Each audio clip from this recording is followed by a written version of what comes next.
Hello everyone, welcome back to another video. তো কথা বলবো আজকে টেক্কার কিছু আপডেট নিয়ে। তো প্রথম কথা, একটা জিনিস টেক্কা নিয়ে বলেইছিলাম প্রথম দিন যে টেক্কার শুটিং কমপ্লিট অনেকদিন আগেই হয়ে গেছে, এবং টেক্কা আমার যতটা সম্ভব, যতটা অ্যাজাম্পশন, ততটুকু মনে হচ্ছে যে টেক্কা ছবিটা না একদিনের কাহিনীর ওপর বিলং করে এই ছবিটাকে দেখানো হবে।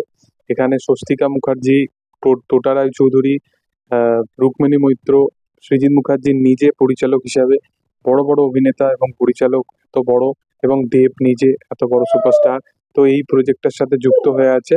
তো এই প্রজেক্টটা একটা ব্যাপক মাপের প্রজেক্ট হবে, সেটা আশা রাখা যাচ্ছে। তো এই কাজটা যে ঘরানার কাজ হবে, সেই কাজটার মধ্যে একটা বড় একটা সাবজেক্ট উঠে আসবে। সেই সাবজেক্টটা হচ্ছে মানুষের দৈনন্দিন জীবনে মানুষ কতটা কি প্রবলেমে ফেস করে। এই জিনিসটা অনেক ছবিতে আমরা হতে দেখেছি, যেমন জওয়ানের ক্ষেত্রে। জওয়ানের যে মেন ট্রুপটা ছিল সেটা হচ্ছে যে আহ, জওয়ানেতে শাহরুখের যে ক্যারেক্টারটা, সে যে সমস্ত কাজগুলো করছিল সেটা কোথাও গিয়ে মানুষের ভালোর জন্যই করছিল। কিকের ক্ষেত্রে ওই জিনিসটা দেখা গেছে, সালমান খানের চরিত্রটা যেরকম করছিল। শিবাজি দা বসের ক্ষেত্রেও দেখা গেছে। তো এই যে দেবের চরিত্রটাকে, এটা এটা কোথাও গিয়ে এইভাবেই পোর্ট্রে করা হবে বা এস্টাবলিশ দেওয়া হবে যে এই চরিত্রটা কোথাও গিয়ে দৈনন্দিন জীবনে খুব আহ, মানে একটা সাধারণ মানুষের জীবনযাপন করে এবং লাইফে খুব ডিপ্রেস, এবং সে এমন একটা কিছু ঘটনা ঘটাচ্ছে যেটার কারণে এই সমস্ত জিনিসপত্রগুলো ঘটছে।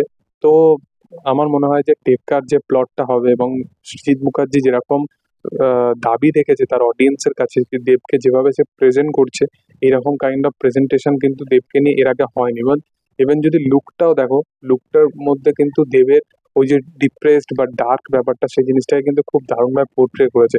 ইভেন দেব এই যে ইমোশনাল সিচুয়েশন গুলোকে বা ইমোশনাল কোনো চরিত্রকে দারুণভাবে অভিনয় করতে পারে।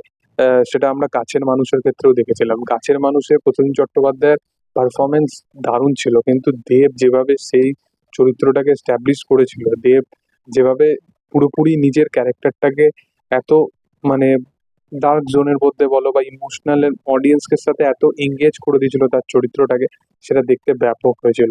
ছবিটার মধ্যে অবশ্যই কিছু কিছু ফ্লজ আছে, তো আমি এই ছবিটা রিভিউ করতে বসিনি যে সেটা নিয়ে কথা বলবো, কিন্তু টেক্কার ক্ষেত্রে সেই চরিত্রটাকে আরো ডিপার লেভেলে দেখা যাবে। তো আমি খুবভাবে এক্সাইটেড আছি যে এই ছবির প্রমোশন কবে থেকে স্টার্ট হবে।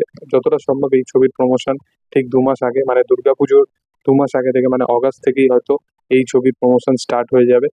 এবং এই ছবির প্রথম লুক আমরা তো অবশ্যই দেখে নিয়েছি। ফার্স্ট পোস্টার বা আদার যে চরিত্রগুলো, তাদের পোস্টার বা ট্রেলার টিজার কবে আসে, এটাই হচ্ছে দেখা। তোমাদের এটা নিয়ে কি মতামত, কতটা এক্সাইটেড, অবশ্যই কমেন্ট সেকশনে জানাতে পারো। ভিডিও ভালো লাগলে অবশ্যই লাইক সাবস্ক্রাইব করে দিও। Thank you all, by.